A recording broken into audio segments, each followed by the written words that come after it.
Good morning, principal, teachers, and students. This is Mr. Chen.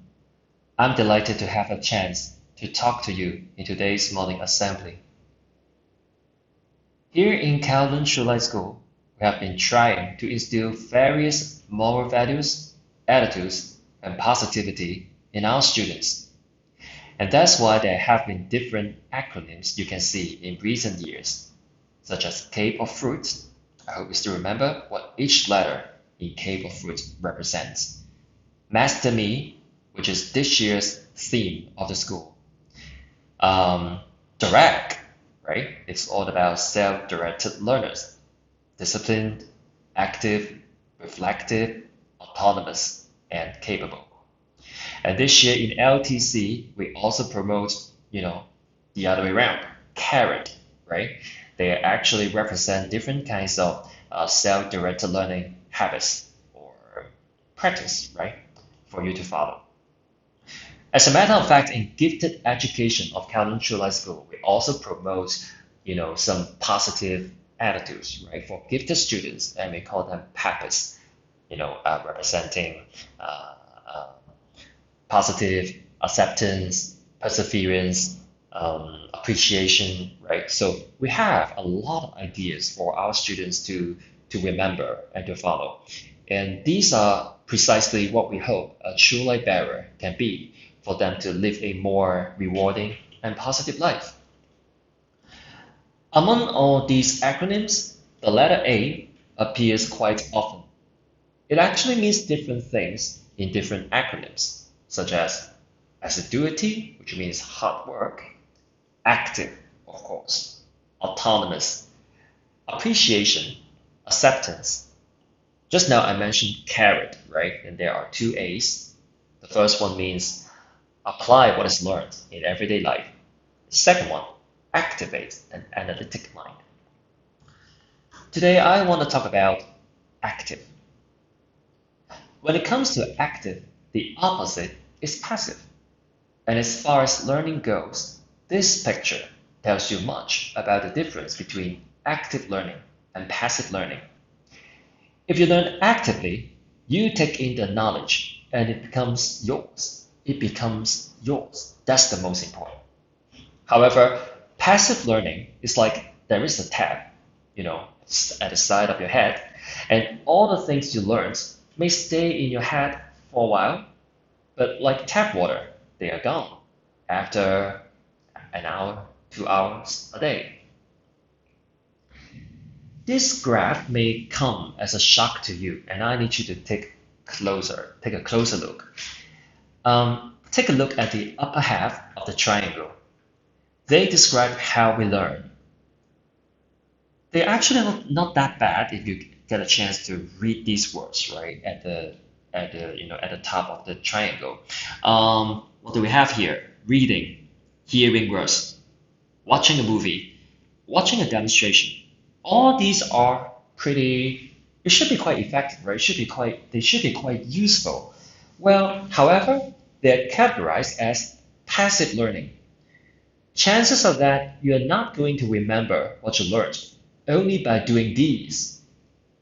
So what exactly do we do to actively learn? Take a look at the bottom of the triangle. We have 5. Participating in a discussion, giving a talk, doing a dramatic presentation, simulating the real experience, doing the real thing. I'm so glad to see these 5 because these are exactly what different subjects are promoting in the school, right? Like the presentation, dramatic presentation, in some particular subjects we are doing that, right? Simulating the real experience like what we do in Field to Views in English language. Giving a talk, even in Form 5, we are having a lot of presentation in different subjects as well. And of course, group discussion, doing the real thing. In recent years, our STEM teams have been doing so many scientific research, right? And all these are, again, precisely what we promote this year in CARET. Activate an analytic mind and apply what is learned in everyday life. Wow, so you might be a bit shocked to see that what you have been doing might not be considered as active learning, and the effectiveness of learning might not be that high. Well, here's the thing, it shouldn't be that hard. I mean, learning can simply take place anywhere and anytime. Now think about it. Everybody commutes, right? Every single day. I mean, every day when you are on the public transport, you might be on the bus, you may be on an MTR car. Are you observant enough to look at things around you? As an English teacher, I am definitely focusing on English learning. Have you ever paid attention to the posters at an MTR station or on a bus or anywhere on public transport? I mean, they have guidelines all the time, right? Guidelines are always presented bilingually in Hong Kong, so we should consider ourselves lucky, right? We have a lot of opportunities to learn English. You might want to try to read the English version. See if those words are anything new to you. And most importantly is you have to take a look at how some ideas are presented in English. It's not always just some, direct translation. They might sometimes use different sets of words or expressions. I mean, of course, sometimes it might be even quite fun to spot some mistakes there as well. I mean, these are some examples I took away from the internet, but these are pretty fun, right? Some kind, so when translation goes wrong, this is what will happen. It's interesting, but still, it's quite a precious learning opportunity for you to improve. So there are actually, you may wonder, why would there be people who pay that much attention to words? Well, it's all about motivation. And there are two kinds of motivation. One being intrinsic motivation and another extrinsic. Now, what is the meaning? What is the meaning of each of them? Extrinsic motivation would be behavior. It's driven by external rewards such as money, fame, grace, and praise. It's all about the others. It's all about the others. Your driving force is never from the inside of yours, right? It's not from you, but from the outside. So naturally, intrinsic motivation, of course, will be something from the inside, engaging in a behavior because it's personally rewarding, not for an external reward. So which kind of motivation is the biggest driving force that pushes you to learn right now? You might want to ask yourself this question. When I was in secondary school, my favorite subject wasn't English at all. I didn't really pay much attention to English. Matter of fact, my favorite was Chinese language. Nothing could top my passion for learning Chinese language. I just love the language. I like the words. I like the expressions. I like how things are put together, right? It's a beautiful language. Of course, my enthusiasm in analyzing articles. I love drawing graphic organizers on my own. I love how to see, different ideas are put together in those sample essays, like 陸國論, like 清玉案, 廉頗論雙月列傳, like all these. I also, I had this sense of achievement when I was asked to write an article, especially those where I had to be very sentimental, a lot of emotions, right? I had to express myself, right? I just love that, those opportunities for me to write an essay. I love them. I truly did. And I think all these are intrinsic motivation because nobody else asked me or pushed me to do so, right? I just wanted to do it. I had fun there. Of course, I mean, there should be some extrinsic motivation as well. I mean, do not get me wrong. We are not saying that extrinsic motivation is no good, but they should not be the only factors pushing you to do better.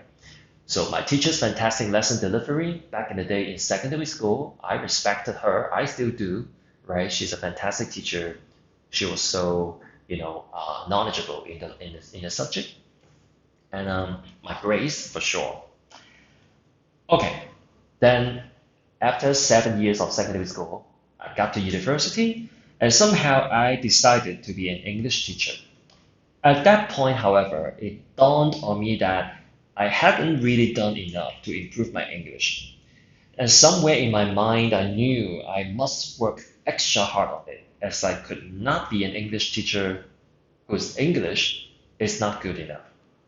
So what am I going to do then? What was I going to do? I just learned. I started, right? I started brushing up my English, right? There's so many things I have to do. Well, better late than never, right? Better late than never. I tried any way possible. I read a lot and I tried to think in English, right? That's very important. I can't, in my mind, when I was talking to myself, I shouldn't be speaking Chinese because in that case, I might be translating only. I wasn't thinking. So that's why I have to think in English. I wrote down how I felt when I was reading. There were so many reading assignments I have to, complete in university. So I would be reading, but I was not just reading. I would be underlining, what I was reading, and I might even write down my immediate feedback or opinion, right, at the margin. I think aloud. I was thinking aloud. I watched a lot of speeches as well, and I tried to imitate their body language, right? Their eye contact, how they pause, how they stop, how they raise their voice, right, when they were making an emphasis on something. So this is what I did.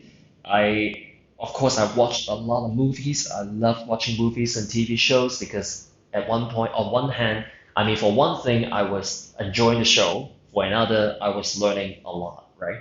I switched on the English subtitles because there were so many words I could learn, I could pick up. I read those subtitles. I selected those words. I put it in the vocab book. I use it at a later stage. The whole learning process took place for 2 or 3 years, and it just works. It just works. All right. I mean, come to think of it, I'm quite amazed by the might of mind. And the truth is, everyone can do the same if he or she has the same motivation intrinsically. Of course, another enemy getting in our way is sloth. Look at this animal. This cartoon character actually is from one of those movies, right? Sloth. We always have excuses. Not enough time, no Wi-Fi, too much homework, right? But it's actually all because we are reluctant to solve the problem, reluctant to work. We cannot let sloth hold us down. Hard work is always the only way for us to do better. Sloth is the number one problem making us making us stay where we are. At this stage of your life, if you still cannot find the intrinsic motivation, the thing that you truly value, that can pushes you to go further and faster. Just remember, you can always stick to one virtue of us: assiduity, hard work, diligence. Just keep going, right? Just be hardworking, and before you know it, you might find the motivation of yours. Like if you're really, you can't really develop any interest at this point in a particular subject, just keep trying. You might, I don't know, one day you might find the beauty of what you're learning. Um, find the motivation of yours one day, and it can accelerate your progress. I would like to end my speech with a quote from the Bible, Proverbs chapter 12, verse 24. The hand of the diligent shall bear rule, but the slothful shall be under tribute. It actually means that you have to work hard and become a leader. If you are lazy, however, you may become a slave. Perhaps slave is a big word, right? And being a leader to some of you may be too far away. But I think it's all about having choices. When you reach adulthood, or even right now, and if you find that you can be the one who makes the decision, but not following others' decision, you are on the right track onto becoming a leader. And I'm sure it is attributed to your hard work and the result of active learning. This is it. That's all what I want to talk about today.